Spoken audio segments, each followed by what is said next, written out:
Okay guys, stunning performance from the main man to my right, EDGAR BERLANGA, now WBA #1, mandatory challenger for the world title. Over to you guys for questions. I mean, Edgar, first question, it's been a while since you had a knockout. How do you feel? I feel amazing. First and foremost, I want to thank God for this victory. Yeah, I feel good, man. I'm happy. We prepped very hard for this man. I know he was coming to fight. The Irish guys come to fight. He was undefeated, and he was coming to prove a point. So we prepped very well for him. Edgar, número 1 ya en la WBA. Ya es hora de hacer en México, Puerto Rico, ya con Canelo. Sí, con Canelo. Vamos a ver si puede pelear con él en mayo, si no en septiembre, pero esa pelea con Canelo yo quiero, eso es grande para boxeo, ¿me entiendes? How did it feel to get back into your knockout ways after more than 3 years and you seem like you won the group the moment the bell rang? How did that feel for you? It feels good. People thought that, the power left or I was a hype job or whatnot, but, people gotta understand, right? It's hard when my first 16 fights, I fought 16 rounds. Young fighters fight 16 fights and they have over 100 rounds experience. I only had 16 rounds, so me going a distance, those 5 fights, I feel like it gave me so much experience. I tore my bicep, I got dropped the same night. I still want to fight, but it's all about experience and just going those rounds. My last fight with Creedy, I went 12 rounds. I feel like I needed that. I needed to go 12 rounds. I was actually happy because I'm like, damn, I went 12. It's a good thing because now if I got to go out there with the big dogs, with Canelos or the Munguias, and we go 12 rounds, I know what it feels like to get in those later rounds. They say a fighter is his own biggest critic. What do you think is one thing you need to improve on, one thing you didn't like about We still got so much work to do. I'm not, I'm glad we got the victory, but the war isn't over. We still got a lot to prove. I still got a lot to work on. I got hit with a headbutt, so I got to take probably like a week off, 2 weeks, and I'm right back in the gym working. Rome wasn't built in a day, so I just got to go back to the drawing boards and just keep getting better. Because the competition is just gonna get better and better. Edgar, Berlanga. Edgar, you were talking right there about getting back to knockout ways. Do you feel like that was a weight off your shoulders? Is it a relief that you got that knockout? The decisions have sort of dried up now in a sense, and now you are back to knockout ways. Is it more of a relief, would you say? I don't listen, man. Like I didn't go on there trying to knock him out. It just came. I knew if I put my punches together, I knew in the later rounds I'd take him out. I believe in myself. I believe in my team, and I believe in my skill and my will. Knockouts are coming, but at this level, man, it's about setting it up now. I got to be a lot more smarter. I feel like the first 60 fights, like I said before, it didn't give me that much experience. And now that I went those rounds, now I'm grown as a fighter. I moved out New York City. I'm in Florida. I'm focused. I'm zoned into my career. Just giving my all to boxing. Can you talk about Padraig McCrory? What do you think about his performance and his ability to stand up to some of your power through the early rounds? Yeah, they didn't know I was gonna have fast feet like that, but I always had that. They thought I was gonna have cement feet like the Creedy fight, so he thought he was just gonna tee off on me and land big shots. His coach told me that as soon as the fight was over, he said, "You don't fight nothing like you was fighting before, man. Like your legs, your movement, your jab, everything was just on point. You fought totally different. That was the game plan, and that's just how I fight, bro. It's just Mark grabbed us, or grabbed me after almost 5 years not being with him, and he had to break a lot of bad habits I was doing. Mark always taught me to hide the power. That's how I was knocking guys out so easy in the beginning of my career. It was just flowing, just letting my punches flow, then everything just come. I see a shot, he's out. Next, so. That's how we train. We never went in there, you gotta knock this guy out. Nah, we went in there, use the jab, use your feet, use your feints. Be smooth and it'll come. El plan de pelea fue desde el principio, ¿te preparaste para dar un knockout desde temprano o qué querías realmente tú hacer en esta pelea? ¿Lo que sucedió hoy fue lo que querías hacer o qué? No, para esta pelea, ¿me entiendes? Yo sabía que Padraig McCrory, ese tipo viene para pelear, ¿me entiendes? Y yo sé que un knockout en primer round, en el segundo round, eso no va con él, porque él es fuerte y yo sé que él va a pelear.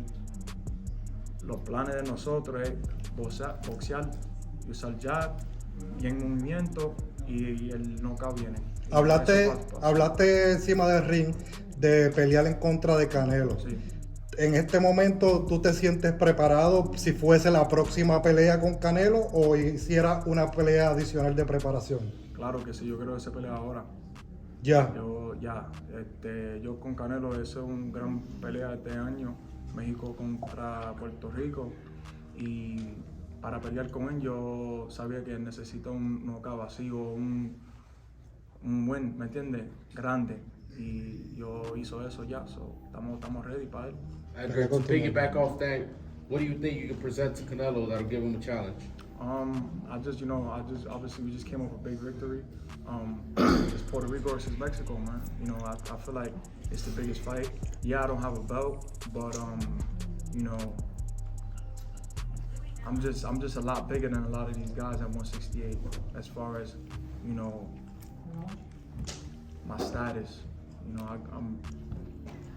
I'm big, like I'm him, so I feel like right now that's the fight to happen. You know, I know he's struggling looking for opponents, and you know, I feel like we fit right there for him. You know, I feel like I could take over the 168 division. You know, it's Puerto Rico versus Mexico. That's the biggest, you know, rivalry in boxing.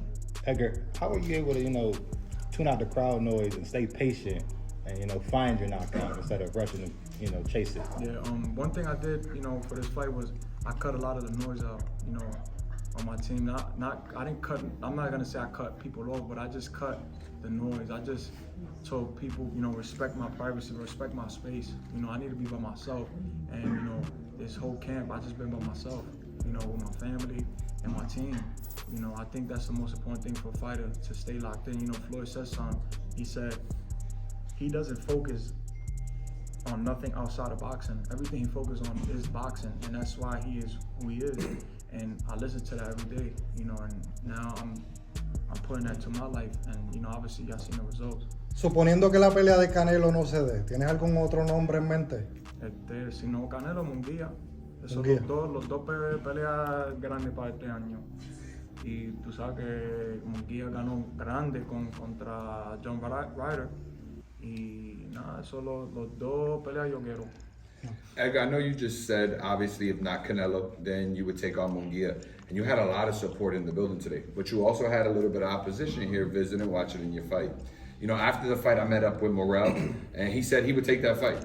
If you couldn't get Munguia, if you couldn't get Canelo, would you consider Morrell for your next fight? Nah, we on to something different right now.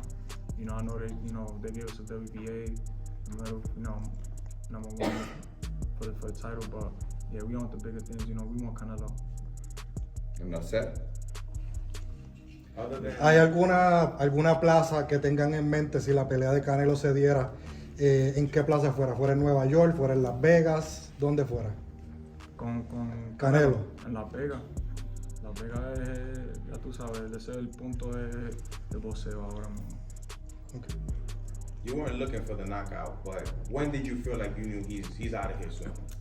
I just knew I started breaking him down. Like the first 2 rounds, I just wanted to get his timing. I wanted to use my legs. I wanted to see what he was, what he was giving.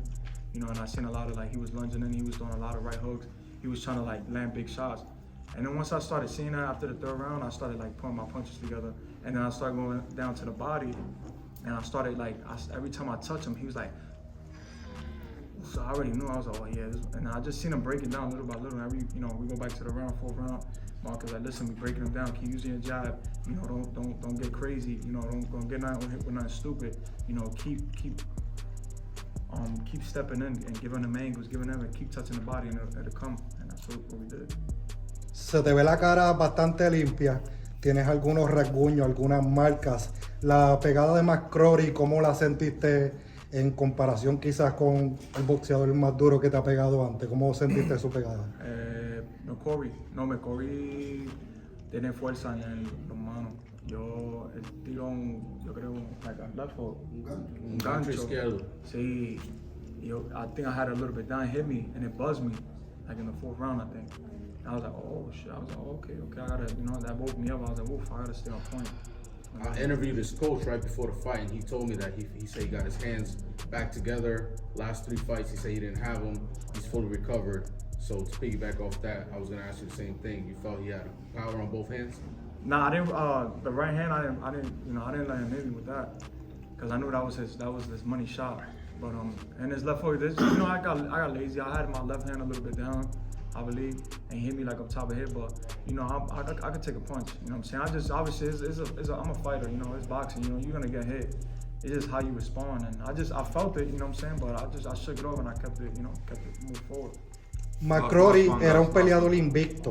¿Cómo te hizo sentir ganarle a alguien que tenía un récord prácticamente idéntico al tuyo y lo noqueaste? ¿Cómo te sintió eso? Me siento feliz porque él invicto y yo sé que él tiene el sangre de Irish, ¿me entiendes? Y eso es diferente, eso es como los puertorriqueños, como los mexicanos, que los Irish te gusta pelear y tienen apoyan su cultura. Y tienen un gran corazón, so I knew that he was gonna come to fight. You know, I'm just happy, you know, estoy feliz que ganó bien y por knockout. Thanks, guys. Thanks for all your support. Thank you very much. Thank you.